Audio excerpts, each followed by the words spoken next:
The first thing I want to talk about is, we're going to talk about the state of Colorado, because the reason I'm concerned is I came from Michigan, where in 2012 they were a beacon of light. They were winning races up and down the ticket. And when I was there this week, they've lost the governor's mansion, they've lost the state house, they've lost the state senate since Donald Trump was president. Then we went to Minnesota. Same thing. They lost the governor's mansion, they don't have the state house, they don't have the state senate, and they're feeling everything go the other way. Now I'm in Colorado, and I'm looking at the fact that no Republican has gotten over 45% statewide since Donald Trump was president. The truth of the matter is, chaos follows him. Everywhere he goes, chaos follows him. And we can't be a country in disarray and a world on fire and go through 4 more years of chaos. We wouldn't survive it. That was Republican presidential candidate Nikki Haley going after former President Trump in Colorado yesterday.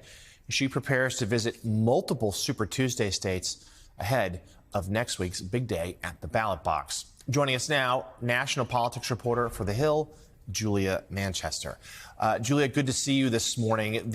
Let's start with last night in Michigan. As we just covered with Charlie Sykes, there seem to be warning signs for both Biden and Trump, despite decisive victories.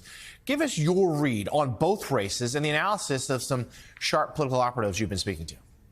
Yeah, Jonathan, certainly good nights for Biden and Trump, seemingly on track to win their respective nominations. But there are still warning signs, for President Biden in Michigan, when you have a large Arab American population voting uncommitted or voicing their discontent with the president's handling of the war between Israel and Gaza. That's a big warning sign going into 2024, whether it's with Arab American voters or even younger voters, Gen Z voters who are unhappy with the president's handling of the war. It just shows how this foreign policy issue is really seeping in to this domestic election, how it could impact Biden. And Biden's every move in this war is going to be essentially played out on the campaign trail in some way with voters. For former President Trump, we're continuing to see those warning signs with some more moderate Republican voters or, a minority of Republican primary voters who are upset with the prospect of him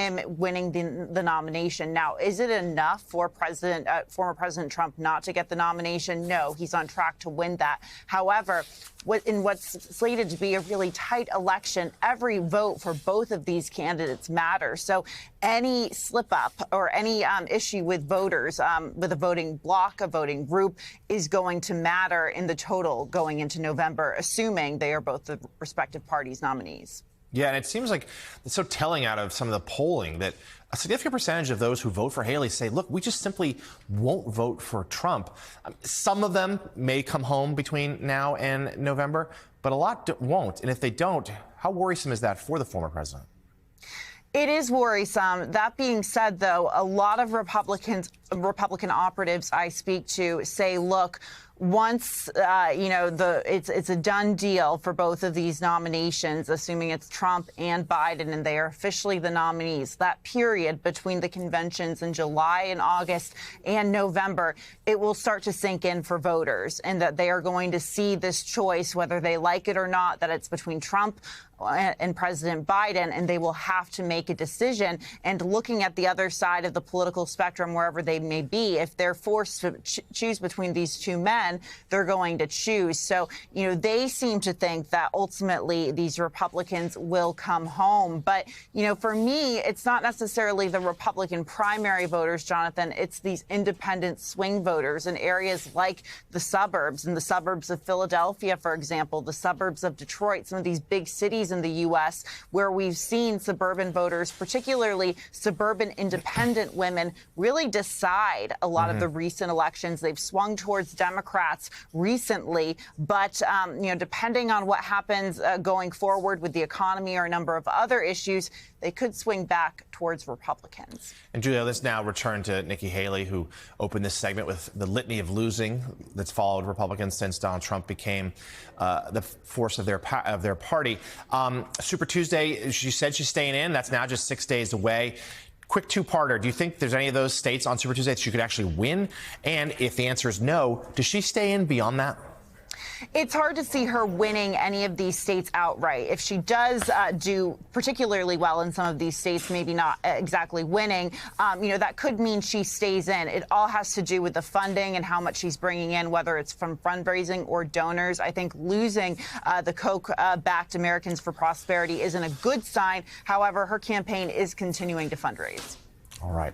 National politics reporter for The Hill, Julia Manchester. We appreciate your analysis. Thank you so very much. And of course,